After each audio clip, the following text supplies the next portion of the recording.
Last episode में हमने देखा था कि कैसे अपनी एंशिएंट मेडिसिन टेक्निक से बो फैन मिस्टर बाई को ठीक कर देता है, जिसके बाद वो येलो स्टेज से मिस्ट्री स्टेज में इवॉल्व कर लेते हैं और सबको बताता है कि मिस्टर बाई की इलनेस के पीछे मास्टर जुआन जी का हाथ था।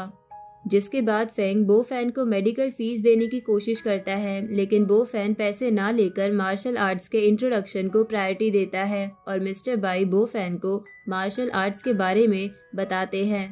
जिसके बाद बो फैन को हान का कॉल आता है और बो फैन टैंग मेंशन से निकल ही रहा होता है कि फेंग उसे जीप गिफ्ट करता है, जिसके बदले बो फैन फेंग को मिस्ट्री स्टेज टेक्निक सिखाता है और ये प्रैक्टिस करने को कहता है। अब आगे तो एपिसोड की शुरुआत में बो फैन और फेंग सिटी के एक होटल के बाहर पहुंचते हैं और फेंग बो फैन को बता रहा होता है कि जीप बो फैन के नाम करने का प्रोसीजर जल्दी ही पूरा हो जाएगा। जिसके बाद फेंग बो फैन से पूछता है कि वो इस होटल में क्यों आया है, जिस पर बो फैन बताता है कि वो बस अपने दोस्तों के साथ थोड़ा एंजॉय करने आया है, तो कोई चिंता की बात नहीं है। जिसे सुनकर फेंग बो फैन से कहता है कि उसे जाना चाहिए और वहां से चला जाता है। तभी हान बो फैन की तरफ भागता हुआ आता है और उसका हाथ देखकर बो फैन पूछता है कि उसके हाथ में क्या हुआ है, जिस पर हान बताता है कि ये चोट उसे 2 दिन पहले गिफ्ट प्रिपेयर करते हुए लगी थी। जिसके बाद हान रिंग निकालकर बो फैन को दिखाता है और पूछता है कि उसे वो रिंग कैसी लगी, लेकिन बो फैन कहता है कि उसे रिंग बिल्कुल भी पसंद नहीं आई। जिसे सुनकर हान बो फैन से कहता है कि वो ऐसे कैसे बोल सकता है, क्योंकि हान ने वो रिंग खुद बनाई है और उस पर यू तिंग का नाम भी लिखा है।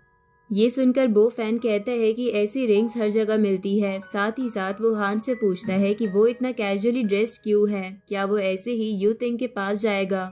जिस पर हान कहता है कि उसे सब पता है और वो पूरी तरीके से तैयार है और फिर यू तिंग की तारीफ करने लगता है। जिसे सुनकर बो फैन उसे चुप रहने को कहता है और कहता है कि वो प्रिटेंड करना बंद करे। जिस पर हान बो फैन को समझाता है कि वो प्रिटेंड नहीं कर रहा, वो और यू तिंग सच में एक दूसरे से प्यार करते हैं। जिसे सुनकर बो फैन हान से कहता है कि उसे रोमांटिक ड्रामास देखना कम करना चाहिए और ये पूछता है कि हान ने उसे क्यों बुलाया है। जिस पर हान बताता है कि उसे यू तिंग के बारे में एडवाइस चाहिए थी और ये बात करते करते दोनों होटल के अंदर चले जाते हैं। तभी उस होटल के बाहर एक वैन आती है जिसमें 3 लोग होते हैं और उनमें से एक दूसरे को बो फैन की तरफ देखकर इशारा करता है कि ये है डॉक्टर बो फैन और तुम्हें इसे ही सबक सिखाना है, और अगर उसने ऐसा नहीं किया तो वो उसे 1 पैसा भी नहीं देगा, और अगर उसने सारा काम ठीक से किया तो वो उसे डबल पैसे देगा। जिसे सुनकर वो ब्रदर वॉल्फ कहता है कि वो पैसे तैयार रखे क्योंकि वो बो फैन को अच्छा सबक सिखाएगा। ये सुनकर वो इंसान ब्रदर वॉल्फ से कहता है कि वो किस चीज का वेट कर रहा है, उसे तुरंत अंदर जाकर बो फैन को पीटना चाहिए। जिसे सुनकर पीछे बैठी लड़की ब्रदर वॉल्फ से कहती है कि वो भी उसके साथ चलेगी क्योंकि वो बो फैन को उसके सामने रोते गिड़गिड़ाते देखना चाहती है। ये सुनकर ब्रदर वॉल्फ उन दोनों से कहता है कि वो अभी ऐसा नहीं कर सकते क्योंकि बो fan night Wayang karaoke city में गया है, जो कि मिस्टर मा की शॉप है, और अगर अभी उन्होंने कुछ भी किया तो उन्हें मिस्टर मा को फेस करना पड़ेगा।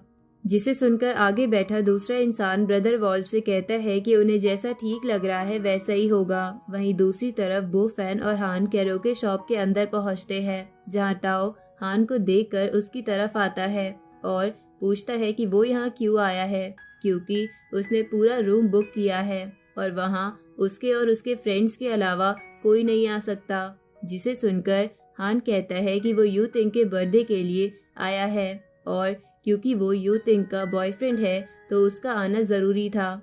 जिसे सुनकर टाओ हंसने लगता है और हान से कहता है कि यू तिंग ने तो कभी ऐसा नहीं कहा, तो हान खुद से कहानियां क्यों बना रहा है। जिसे सुनकर बो फैन टाओ का मजाक उड़ाने लगता है। जिसे देखकर टाओ हान से पूछता है कि क्या वो बो फैन को अपनी हेल्प करने के लिए लाया है, क्योंकि हान तो कुछ बोल नहीं सकता। तभी टाओ के 2 दोस्त जो वहीं खड़े होते हैं हान का मजाक उड़ाने लगते हैं। ये देखकर बो फैन उन तीनों का मजाक उड़ाने लगता है। तभी टाओ गुस्से में बो फैन से कहता है कि शायद उसे पता नहीं है कि वो लोग कौन हैं, तभी वो ऐसी बातें कर रहा है। फिर वो न्यू हाउ तियान, जो कि होटल चेन बिजनेस का मालिक होता है, उसे वो फैन से इंट्रोड्यूस कराता है। जिसके बाद ताओ अपने दूसरे फ्रेंड यंग मास्टर यांग जू को इंट्रोड्यूस कराता है, जो कि एक कंपनी सीनियर का बेटा होता है।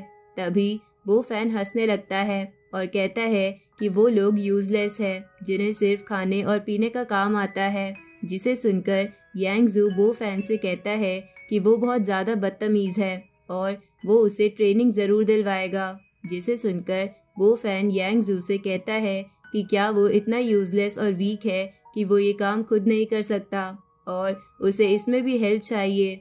ये सुनकर ताओ गुस्से में बो फैन की तरफ आता है कि तभी न्यू उसे रोक कर कहता है कि ये मिस्टर मा की प्रॉपर्टी है, इसलिए बो फैन और हान इतना बोल रहे हैं क्योंकि वो जानते हैं कि मिस्टर मा की प्रॉपर्टी पे हम कुछ नहीं करेंगे। तभी यांग जू ताओ से कहता है कि उन्हें फाइट करके अपना मूड खराब नहीं करना चाहिए। जिसके बाद ताओ बो फैन और हान से कहता है कि यू तिंग का बर्थडे है, बस इसलिए वो इन दोनों को छोड़ रहा है। तभी न्यू हान से कहता है कि वो हान से फाइट करना चाहता था लेकिन हान का हाथ टूटा है तो उसे घर जाके रेस्ट करना चाहिए। जिस पर बो फैन न्यू से कहता है कि अगर उसे फाइट करनी है तो बो फैन फाइट के लिए तैयार है। जिसके बाद न्यू बो फैन को उससे क्लॉ फाइट के लिए कहता है और बो फैन उसे अपनी 2 फिंगर से ही हरा देता है, लेकिन न्यू हार नहीं मानता और बो फैन से कहता है कि वो रेडी नहीं था और उसका ध्यान भी नहीं था, तो बो फैन को उसे दोबारा क्लॉ फाइट करनी होगी। जिसके बाद न्यू दोनों हाथों से बो फैन को हराने की कोशिश करने लगता है। वहीं बो फैन स्माइल करता हुआ क्लॉ फाइट के साथ साथ एक हाथ से अपना फ़ोन भी यूज़ कर रहा होता है, जिसको देखकर न्यू हंसने लगता है और बो फैन से कहता है कि उसने कभी बो फैन जैसा राइवल नहीं देखा जिसे इतनी अच्छी मार्शल आर्ट स्किल्स आती हो। और ये कहकर वो यांग जू को बो फैन से फाइट करने के लिए आगे कर देता है। जिसके बाद यांग जू कार्ड्स के साथ बो फैन के सामने बैठता है और बो फैन से कहता है कि वो एक कार्ड पिक करेगा जिसे वो गेस करेगा। जिसे सुनते ही तुरंत बो फैन एक कार्ड पिक कर लेता है, जिसे देखकर यांग जू गुस्से में बो फैन से कहता है कि ऐसे कार्ड कोई भी गेस नहीं कर सकता और ये बहुत मुश्किल है। जिसके बाद बो फैन उस कार्ड को गेस करके बता देता है कि वो 5 ऑफ स्क्वायर्स का कार्ड है और ये सुनकर यांग जू कहता है कि उसे शक है कि बो फैन ने कार्ड देखकर चीटिंग की होगी और बो फैन के सामने एक साथ सारे कार्ड्स रख देता है और उन सबको गेस करने को कहता है।